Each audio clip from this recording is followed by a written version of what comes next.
What up, fight fans? I'm Marisol Moran, and we just witnessed the both amazing yet lackluster UFC Mexico. So let's get into what exactly went down.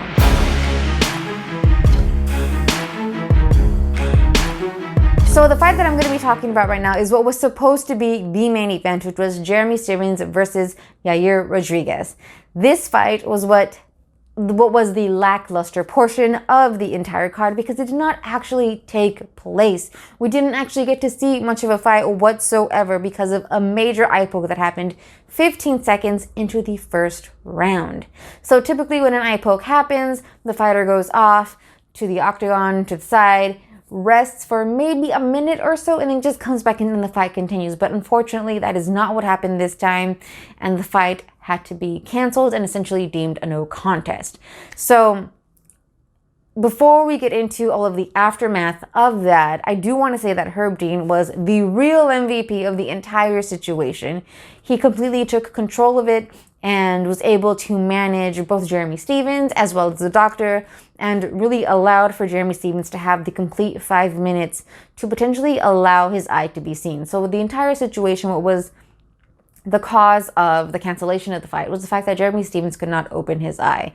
And because of that, the doctor was unable to check his eyes to see if he could actually continue on with the fight or not, given that the fight was called off.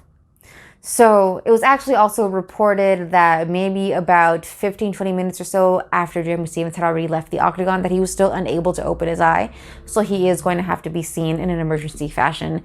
And I really do hope that there's nothing serious going on with his eye and that he would be able to heal up quickly and also return to the octagon quickly as well. So again, Herb Dean handled that situation entirely in the correct fashion. That was a great way and hopefully a standard if such a situation were to ever happen again. So again, good job to Herb Dean. So getting on to this fight and just the massive disappointment that we saw all around from the fans, from Yair Rodriguez, and I mean, also from the commentators, Michael Bisping, and everybody was expressing that type of disappointment. We did see, and I think, again, if, Herb Dean was the MVP of the entire situation, that, the fans who were throwing things towards the octagon, that was a huge disappointment for myself to witness, especially as a fellow fan of the sport. I can understand as potentially people who have potentially traveled from far away, potentially saved up a lot of money just for this one event to go see it, that it could be massively disappointing for such a fight to eventually just not even take place. We didn't even get to have one round. It just ended very quickly, and it wasn't like a freak knockout. It was an extremely unfortunate turn of events. But to throw things towards the octagon is nonsensical and potentially dangerous for somebody else in the crowd. So that was very disappointing to see certain people, or just some people in the crowd, doing that. But again, we also saw Yair Rodriguez, who was extremely disappointed, apologizing to the crowd even before his interview with Michael Bisping took place. We saw him get extremely angry. Again, understandable, as somebody who was fighting in his home country, fighting in front of his country, in front of his people, for his people, as he did say in his interview.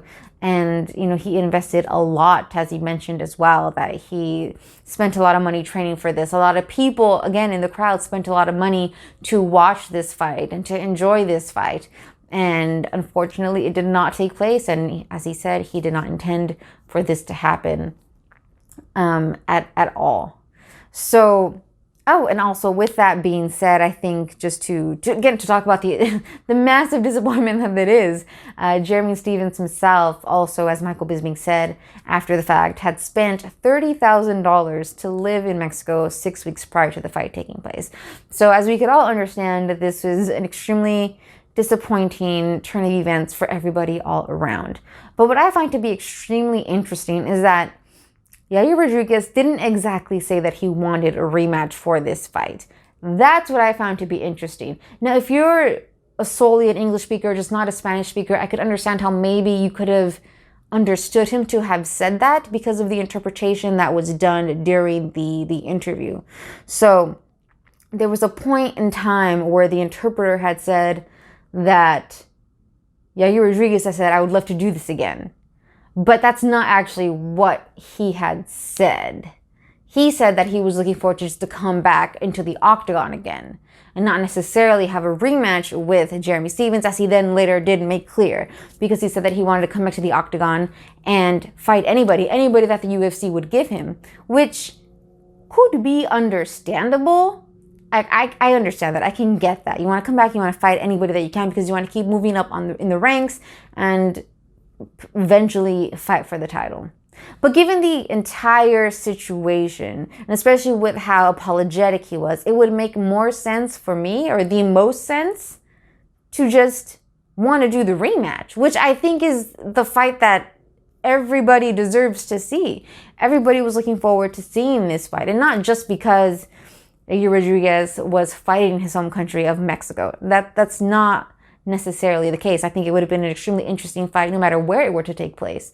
So hopefully we do get this rematch. Hopefully Jeremy Stephens heals up extremely quickly and there's nothing seriously wrong with his eye, so that we can have this rematch whenever it can even be done. We do have some cards for the rest of the year coming up, and if there is room on any of those cards, I think it would be great to have this rematch done in any of those cards in the upcoming months. So again, it was an unfortunate turn of events, and I hope that they run it back and that we get a full fight, whether it's 3 rounds or 5 rounds. Hopefully we get all of the rounds that are going to be offered, and we get to see some amazing fighting take place, because they're both extremely powerful and dynamic fighters. But let me know what you thought in the comments down below, and as always, don't forget to like this video and to subscribe for more content. I'll be seeing you in the next one.